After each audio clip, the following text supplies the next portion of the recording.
A partir de la creación del Sistema de Naciones Unidas de la UNESCO se inicia una profunda iniciativa a escala global por masificar la educación. Pero a la par que comienzan el conjunto de reformas para ampliar la cobertura en todos los países del mundo, el gran capital comienza con iniciativas de contrarreforma para atacar la educación como un derecho humano fundamental. Y eso tiene que ver con operaciones concretas que se expresan en la pedagogía. En la década de los 50 vimos la moda del didactismo.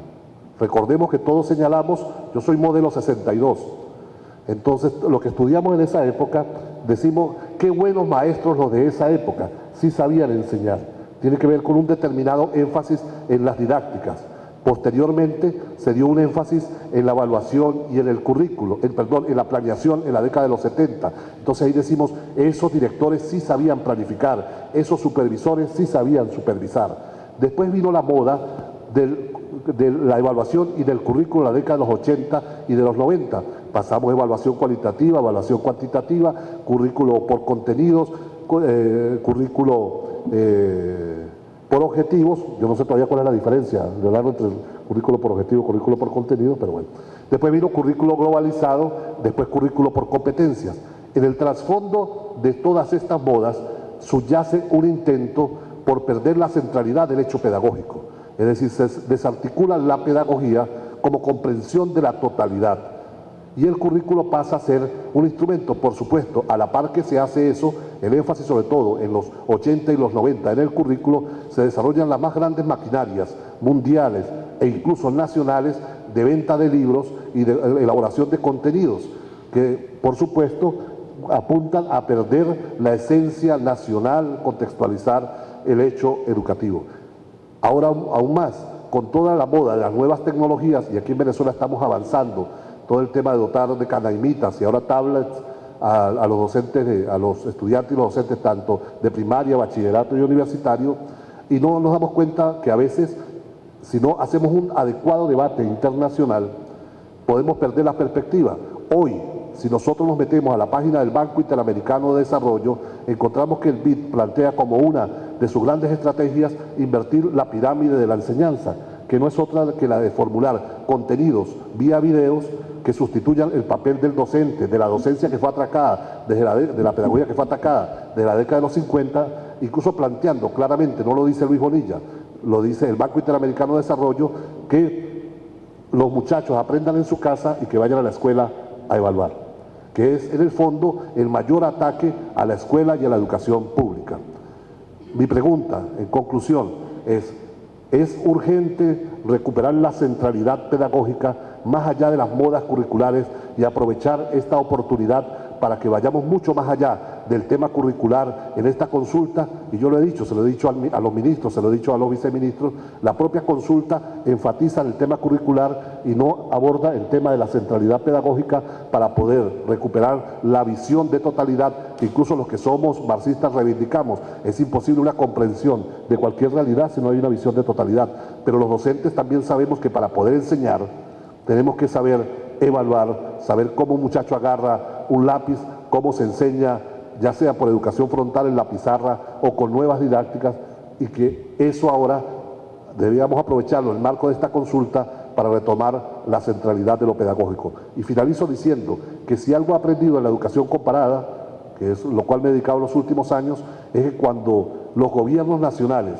intentan hacer cambios que no pasen de ser simples maquillajes, convocan a comisiones nacionales de currículo. Revisemos los informes que presentan cada uno de los países a la UNESCO en las conferencias internacionales de educación, y todas, cuando hay una presión social por el cambio, montan una comisión nacional de currículo que a la final solo queda en que eliminamos una materia, incluimos otra materia, colocamos algunos objetivos, algunos contenidos, y el trasfondo del sistema educativo, el cambio del sistema educativo que demandan nuestros niños, nuestros jóvenes y nuestros adultos, queda sin tocarlo. Entonces esa es la pregunta que quiero formularle: ¿por qué no aprovechamos esta gran consulta nacional para recuperar la centralidad pedagógica, si ustedes están de acuerdo con ello?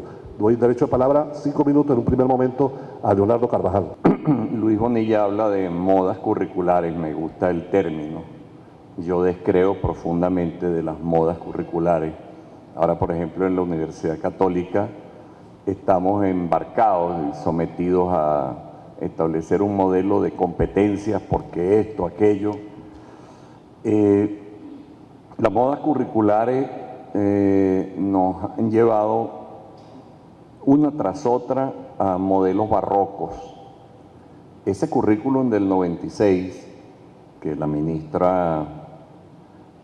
viceministra hoy señaló que era el que estaba vigente, porque es que además si no hay ningún otro que lo sustituya simplemente por la inercia jurídica, pues es el que está vigente, porque no caben vacíos en esa materia ni en otra. Ese currículum es profundamente barroco y profundamente alocado.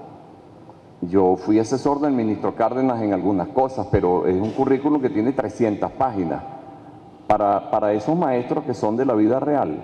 35% de nuestros maestros trabaja de 7 a 12, sale corriendo y trabaja de 1 a 6, porque tiene que redondearse la arepa, porque el sueldo es el sueldo que es.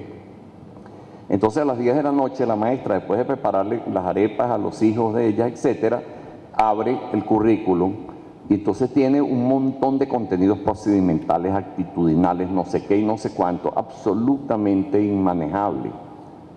Es alocado porque, por ejemplo, cree que todo lo que se ve a nivel superior yo no sé de dónde salió eso, ahí sí concuerdo con el concepto de los curricultores, creo que se cocinaron en su propia salsa. Por ejemplo, en tercer grado colocan que el muchacho tiene que aprender una serie de conceptos de estadística, tercer grado, pero además con el propósito, lo dice allí, es un contenido actitudinal, que el muchacho tiene que contribuir, o sea, el carajito de 9 años, ese tercer grado, que yo sepa, tiene que contribuir a la solución de problemas de su comunidad con la estadística. Son excesivos. Yo en materia curricular creo en la simplificación, en lo que dijo el último, o uno de los últimos enciclopedistas que tuvimos, que fue Arturo Uslar Pietri, que él dijo que los programas de estudio, y lo decía el año 65, la cosa ha empeorado de allá para acá, que los programas de estudio son como unas nubes demasiado cargadas que pasan lejos y no fecundan la psicología de los niños. O sea, en sus neuronas, en su cabeza, no están sabiendo pensar. Y yo insisto, yo creo en que ellos tienen un coeficiente intelectual, los muchachos de ahora, muy superior a los de mi generación, porque, mira, me perdona, mi mamá tuvo 9 muchachos y a ninguno de ellos, ella le usó esa cosa llamada la estimulación precoz, más el no sé qué, más el no sé cuánto. Entonces, efectivamente todo eso influye en tu capacidad instalada, sí, pero eso es como el que tiene excelentes pulmones, excelentes piernas, pero nunca ha entrenado lo suficiente para ser un ciclista de primera. Entonces, uno un poquito más flaco, pero que tiene 10 horas de entrenamiento diario, ese va a ser mejor ciclista. Eso yo siento que está pasando y siento que, yo se los digo a mis muchachos, ¿de qué le sirve a usted tener tsunamis de información a su disposición, así apenas pulsa el botón, mueve la pantallita, si usted no sabe interpretar, usted no sabe comparar, usted no sabe qué es lo que hay que buscar? Termino diciendo que una vez, en una ponencia que hice por ahí en el 97, había un programa, yo citaba un programa de la Enciclopedia Británica que tenía todo lo que dijeron todos los autores conocidos sobre el amor y la muerte, Eros y Tánatos, desde Homero hasta Freud. La vaina es que eran demasiados autores y entonces si usted se pone a hacer una investigación sobre eso, usted mínimamente necesita también saber qué cosa era eso de Homero y cuándo estaba y Freud. Y entonces si usted no sabe, si usted no tiene ese esqueleto de esa cultura general que tampoco la está dándole, no es que la de antes la diese muchísimo, pero más o menos, la antes nuestra, la venezolana, yo no sé en otros países. Si usted no tiene eso, entonces puede tener todos los programas y toda la información a su disposición en el bendito internet, pero usted no sabe qué buscar, usted busca y usted no sabe en qué detenerse, usted no sabe qué comparar con qué. Y yo creo que ese es un enorme drama, una enorme locura que están viviendo los sistemas educativos en el mundo. Entonces yo no sé si por lo pedagógico el profesor Bonilla entiende aquello de que todavía nos quedan, o sea, todavía la función de la escuela sigue sigue siendo enseñar a pensar y sigue siendo darle un esqueleto básico, digamos, de cultura general, sobre todo en la formación histórica. Yo creo que la escuela lo sigue teniendo. Ya se acabaron las bibliotecas tradicionales junto con el humo de las chimeneas, ok, es la era de la información, de la informática, etcétera, pero el rol de la escuela en ese sentido sigue existiendo y por supuesto me parece una enorme aberración aquello de que yo me quedo en mi casa, porque además de eso que te lo da el maestro viéndote a la cara y etcétera, hay el otro punto que es insoslayable y es la socialización, que es el aprender a convivir con los demás, y eso no lo haces tú desde tu casita, porque esa es la vida familiar donde tú eres el consentido. O sea, tiene que ser el otro tipo de roce que es el social. Sin duda que compartimos el criterio de, así lo decía Reynoso, ¿no? Hay necesariamente que pensar la enseñanza, sin duda, indudablemente. Pero ahora resulta que estamos viviendo una sociedad de una tecnología ubicua, donde la educación va y la formación va de jóvenes a adultos. No hay más confianza a un padre para aprender computadora que llevar a su hijo y aprenderla con su hijo. Así de sencillo. Yo tengo una nieta de 2 años, y a esa nieta ya, para ella, no es extraño. Su cerebro está en proceso de formación, no hay capacidad de abstracción, por eso comparto la crítica que hace Leonardo a esa dinámica. ¿Cómo le vas a montar a un programa una formación para estadística a un cerebro que todavía no se ha formado y por lo tanto no puede tener capacidades de abstracción? Así es, y igualito entonces ponen al niño a trabajar, a elaborar el mapa, aun cuando el ser humano, aquí se está demostrando en la consulta, el ser humano, el niño, la niña, 2 años, 3 años, con un lápiz dibuja. Lo que dibuja, no importa, es su imaginación la que está cargándose en función de la actividad motora y el dominio motor que tenga. Pero el cerebro en su formación es un proceso lento que necesariamente la educación tiene que tener respuesta a esos componentes. Y entonces, evidentemente, ahí es donde importa los valores fundamentales de esos diseños, de esa formación, de esa estructuración curriculares, en armonía con la lógica que se está viviendo. Estamos en el momento cuando... ¿Por qué citamos a Tovar? Porque precisamente en el momento en el cual nosotros vivíamos todo ese proceso de formación en los 60, la educación que se daba en las universidades, incluyendo la nuestra, el Instituto Pedagógico de Caracas, por supuesto que creaba un mundo de una ciencia desvinculada de la realidad. Y entonces, en un proceso de lo que llamó más plan, ¿verdad?, el topo científico, que más se profundizaba sin saber entonces qué generaban el desarrollo de esa propia producción. Entonces se requería una ciencia que no consideraba los otros componentes. La esencia inicial con la cual la concibe Rodríguez es dentro de esa socialización, la socialización del ser humano. Por eso es que el eje del sistema de educación bolivariano, esos ejes eran saber, hacer, convivir. Por aquel principio robinsoniano en el cual el ser humano tiene cualidad de aprender, aprende y forma ese saber para qué decía Rodríguez, para hacer el bien común como base fundamental en un desarrollo en el cual esa dinámica colectiva iba generándose. Pero nada de eso forma parte a la estructura educativa. Entonces los procesos pedagógicos van formando precisamente las dinámicas que necesariamente crean las estructuras dominantes. Entonces, si esa pedagogía evidentemente reproduce los fragmentos, evidentemente vamos a tener una formación fragmentaria. Pero si se está manejando la pedagogía dentro de un proceso de educación emancipadora que hace posible la visión integral de eso, de esa actividad lógica en función de una realidad, al ser humano se le va formando desde su infancia dentro de ese contexto en el cual comprende su propia realidad, comprende su condición, y esa es la esencia fundamental por la cual entonces las escuelas tienen que entrar a esa condición. ¿Y qué elemento más importante hoy que precisamente la tecnología?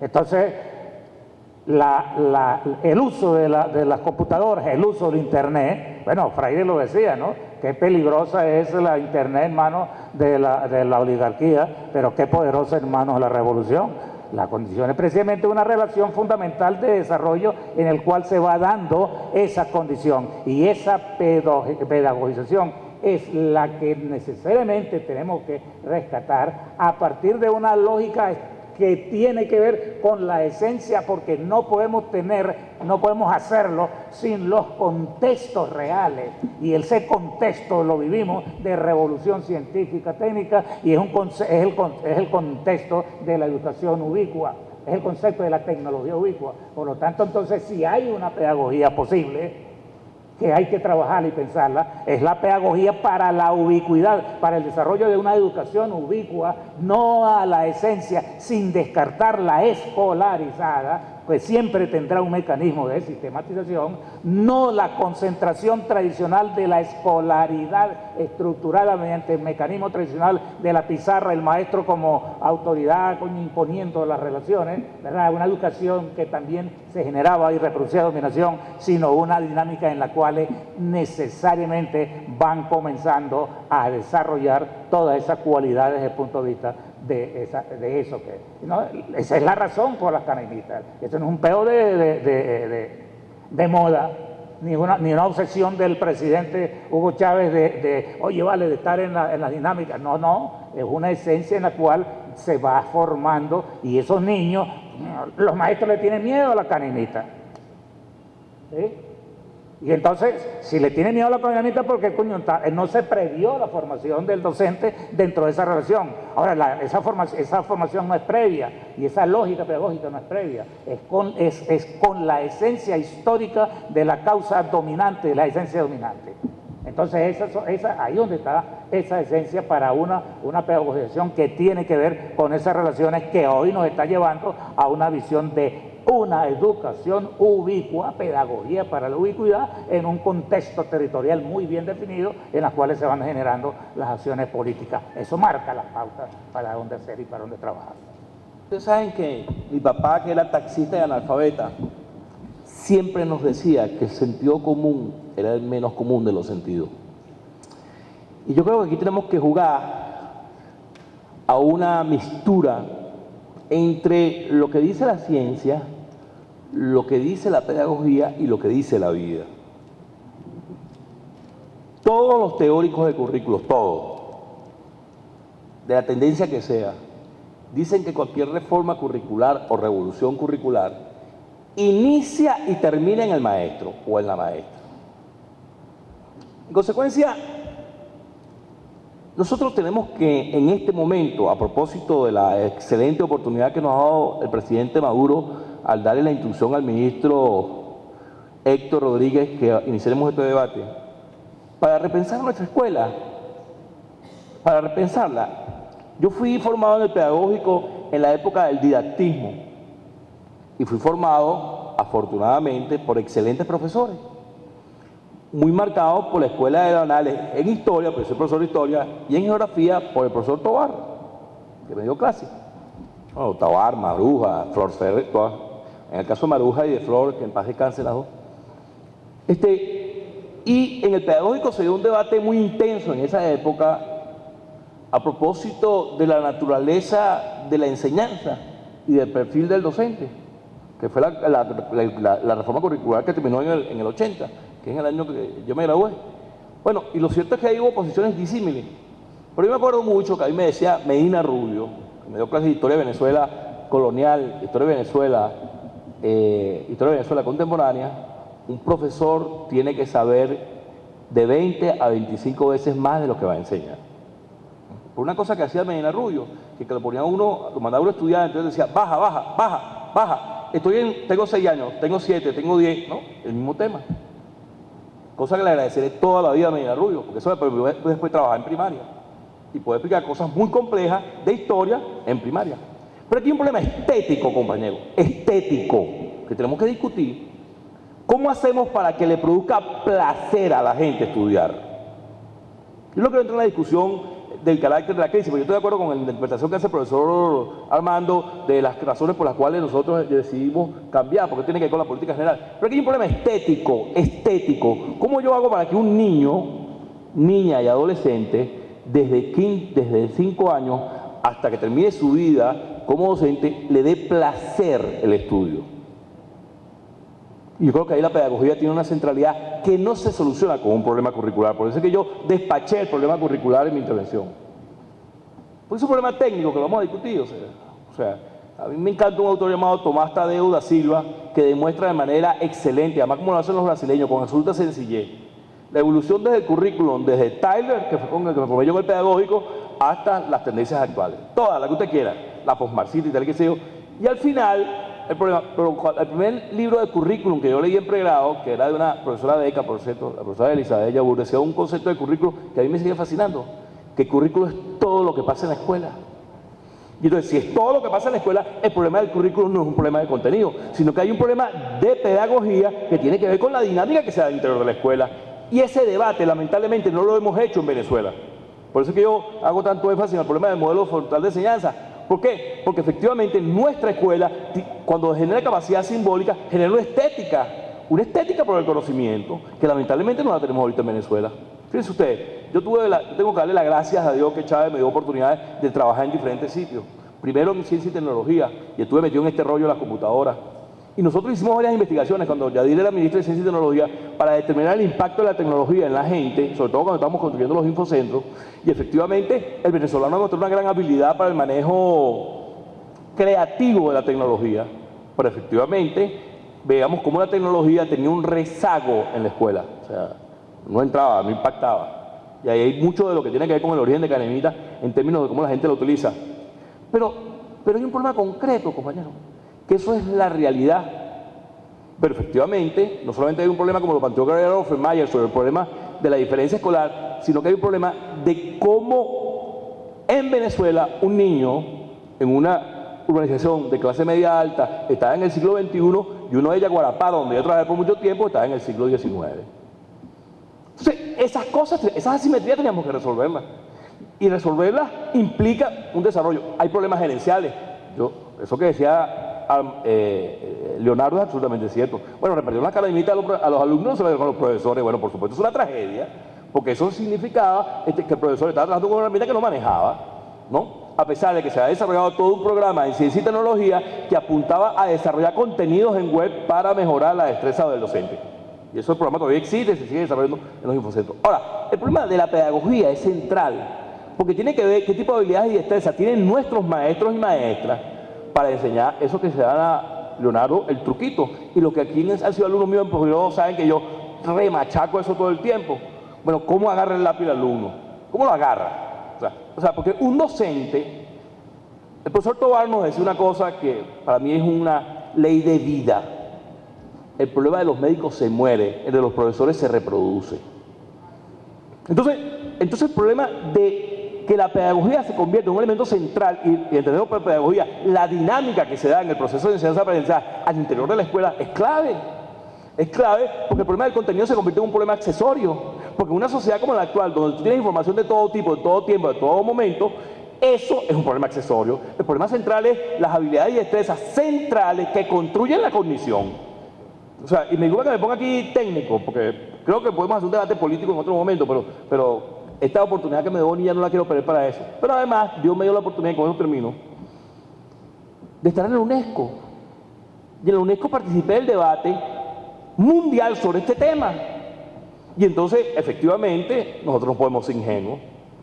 Porque tampoco es que el mundo es un mundo idílico donde los países se complementan y todos nos queremos. No, hermano.